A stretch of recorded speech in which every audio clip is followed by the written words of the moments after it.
Welcome back to Crisco's Corner, unfiltered commentary, not your truth, the real truth. And as always, thank you for your support.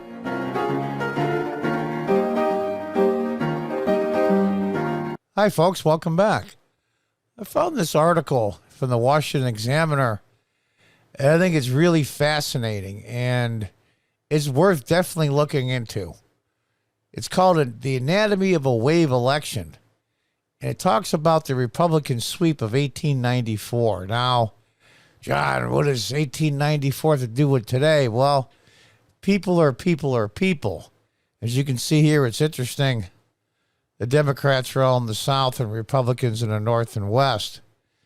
That's pretty much a mirrored image change, but that's not what this is about. It was called the political storm of the century. It would end with the largest single turnover of power in American history and one for the ages.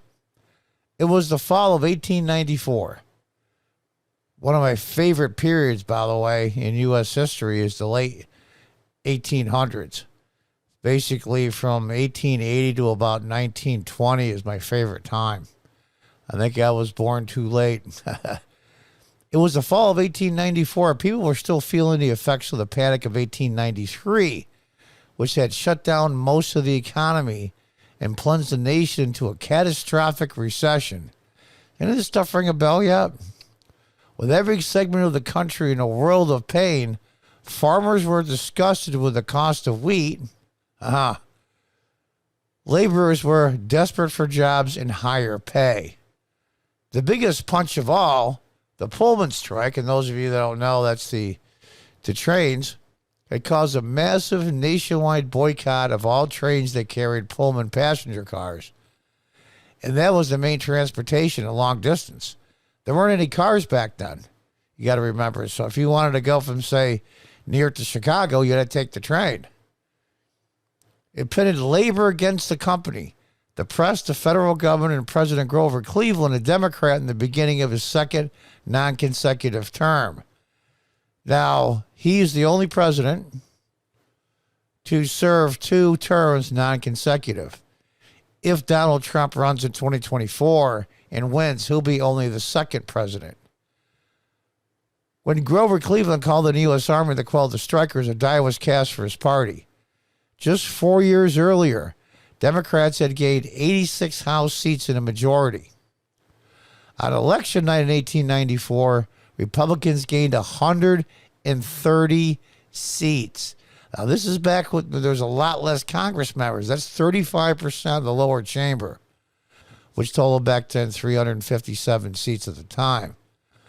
Democrats lost 125 seats outright, with Republicans picking up third-party seats as well.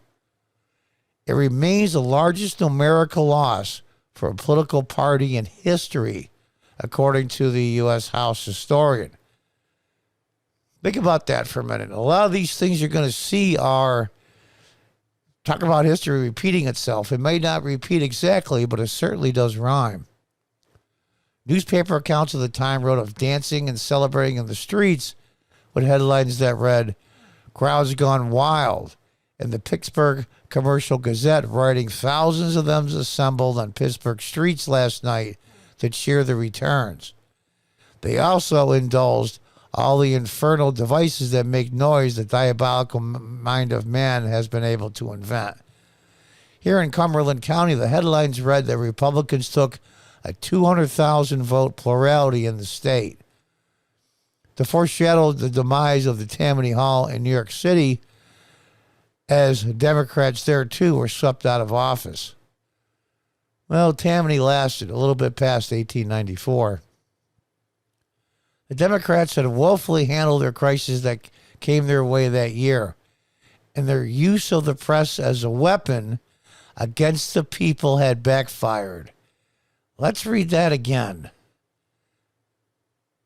The Democrats had woefully handled every crisis that came their way. Sounds familiar? America was in the middle of the Gilded Age, and the use of the press by the Democrats against the people had backfired. When agricultural markets crashed, the railroads were the next domino to fall. then the steel industry, then manufacturing.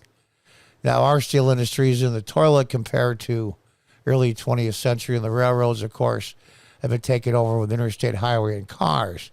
But these were major portions of our economy and huge employers. This sounds really familiar? I got to read that again. And their use of the press as a weapon against the people had backfired. Cleveland hesitated to act. When he finally tried to repeal the Silver Purchase Act and attempt to strengthen gold, it was too late. Now, we went off the gold standard when Richard Nixon was president.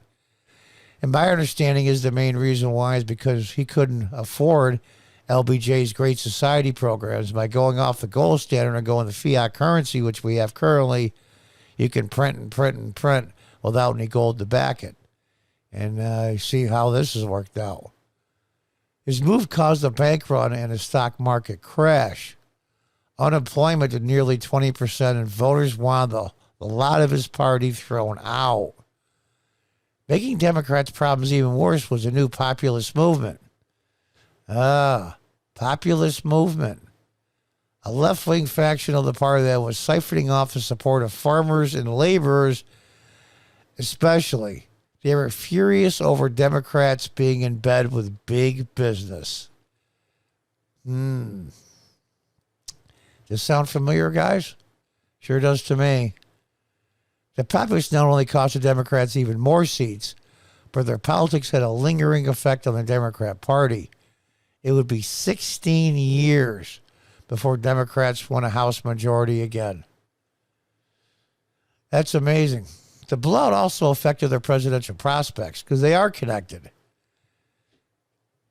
That's why there's a weird connection between the election of 2020.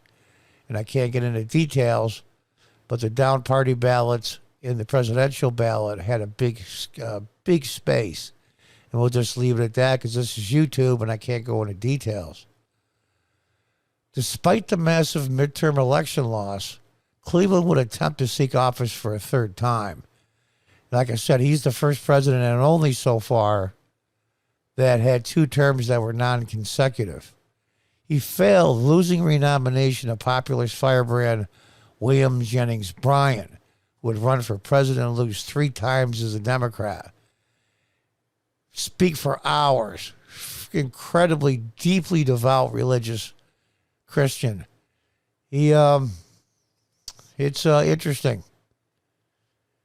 In the past 128 years, we have never seen a majority swept out with such vigor and magnitude as 1894. In truth, it is unlikely to happen again. However, that doesn't mean the Democrats are not trying hard to break that record. Yeah, they are. Or at least the more recent one set in 2010 by the Republicans. It is astonishing to witness the messaging that Democrats in Washington, D.C. think their voters, in particular Democrats in swing districts, should use to hold their seats or win new ones. Most of the messaging is calling Republicans extremists, insurrectionists, QAnon members, who are transphobic and want to take reproductive rights away from women. That is not a winning message in swing states and districts. There's a lot of wasted spaghetti thrown at the walls. I like that expression. Especially given that none of this messaging even attempts to address the many issues that are shifting voters away from the Democrat Party. This is amazing. That's an amazing... There's a lot right there just in one little paragraph. Especially given that none of this messaging even attempts to address the many issues that are shifting voters away from the Democrat Party. They're clueless in their bubble. And some things don't change, apparently. Democrats are treating the crime issue like it's a parlor game. Spend any time listening to the police scanners in New York, Philadelphia, and D.C. or Chicago, and you will find the problem is very real and out of control. The blame lands right in the hands of Democrats. These big cities, you can't blame Republicans, folks. Sorry, you can't. And thought it was a great idea to spend 2 years either calling for police to be eliminated or defunded in their cities. because the Democrats capitulated to the progressives. Now, we can argue how much of the party the progressives are. Some think they're a third of the party. Some think they're 15%. Either way, they're in control of it. So it doesn't really matter what the percent is. There's another huge, huge problem. Democrats' negligence at the border is having an effect as well. You think, well, that would only affect border states. Texas, New Mexico, Nevada, California. No, not at all. Not just Texas and the Rio Grande Valley, but also in the suburban parents of Shaker Heights, Ohio, and Butler County, Pennsylvania. I'll tell you, I was in Tennessee not too long ago, and every time I went to gas up, I got to be straight with you, I'm assuming they're legal. There's always construction crews getting gas, all of them speaking Spanish. Now, I'm not begrudging them anything, but the fact of the matter is, I'm not sure how many are here unlawfully, taking jobs away from American citizens. People in Ohio and Pennsylvania are suddenly finding that their fentanyl has made its way into their circles and taken hold of their children or their friends. Democrats seem not to understand that voters see a crisis with no plan to remedy it. Meanwhile, no one is shaking off inflation as a passing phase. It is real and is hurting all of us. Hardest hit are the working poor and the middle class. No one in Biden's administration or the Democrats' House and Senate majorities seem to have a message they are in control of. That there is some sense of clear economic plan, at least getting things moving along the right path. No, they do what they always do. They blame somebody else. It's Putin's fault. Yeah, okay. The only message President Biden has given people on inflation is that it's Putin's fault. An insulting premise to everyone who has been watching prices rise for the last 12 months. Now, they say inflation is the highest in 40 years. I was married in 1979. And I remember in the early 80s, dramatically, what inflation was like. It was horrible. Suburban parents are moving right, even if they don't want to, because Democrats have gone overboard to control the classroom, questionable curricula, and over-the-top mandates. And this stuff about trans this and gender that and children and teaching all this kind of stuff to little kids, and I mean little. As Steve Bannon said a few months ago on Tim Pool's show, what a good idea, pissing off all the mama bears. And we saw what happened in Virginia. Even the issues that surround Roe v. Wade are highly unlikely to save them. Indeed, depending on how they play it, the upcoming Supreme Court decision might actually cost them votes. Messaging on abortion is quite perilous. Yeah, it is.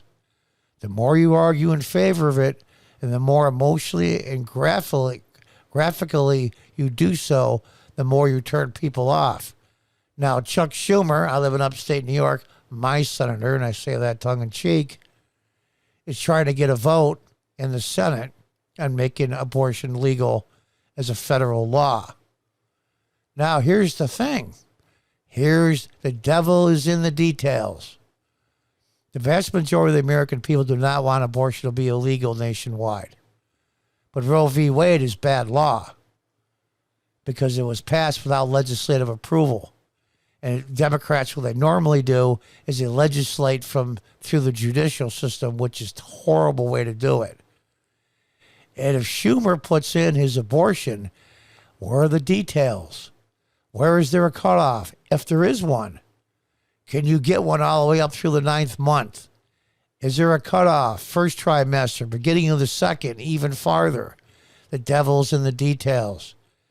And the vast majority of the American people, even the Democrats, do not agree that abortion should go to just prior to the 9th month of baby being born. So they're going to have to put in that bill when the cutoff is. And they can't say we're going to make abortion legal nationwide and each state gets to decide where the cutoff is. That's not going to cut it. That's why it's a double-edged sword for them, because the more they push it and the more the Republicans push the details the more gruesome and ugly it gets, and the more you defend it, it becomes indefensible, and it's too late. Grover Cleveland, like Joe Biden, remained stubborn and stuck, both ahead of those midterm elections and in his final 2 years in office. He tried to weaponize the press against the farmers and the working class. He tried to weaponize the press against the farmers and the working class. He continued to hold the same positions, including a commitment to free trade that turned voters away from him. My God, does that sound familiar?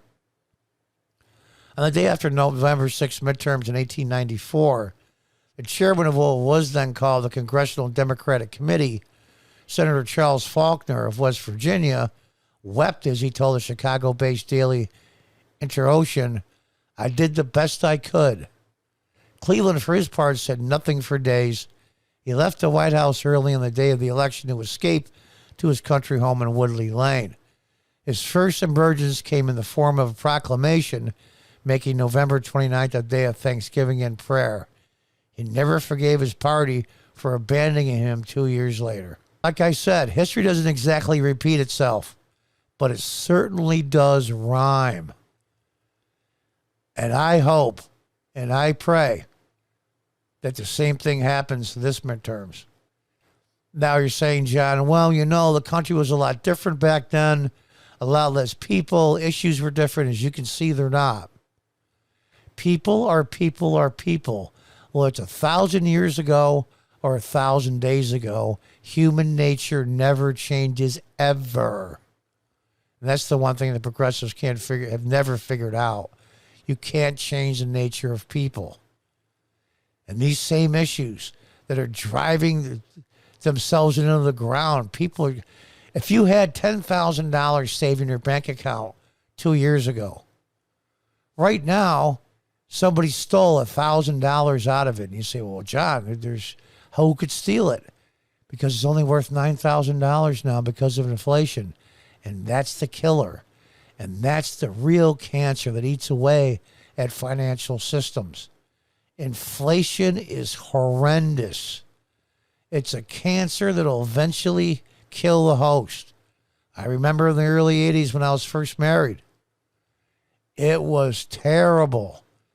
Thank God, though, we didn't have any children until 83. My daughter was born and my son in 85. And we both worked and made pretty good money. So, it didn't really affect us like most people that had families.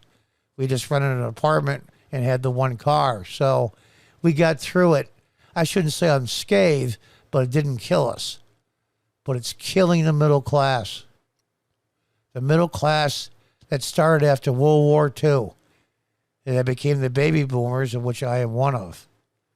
So, like I said, history doesn't exactly repeat itself, but it certainly does rhyme. And we're going to see, are the Democrats, I think it's too late for them, obviously have not learned the lessons from the past.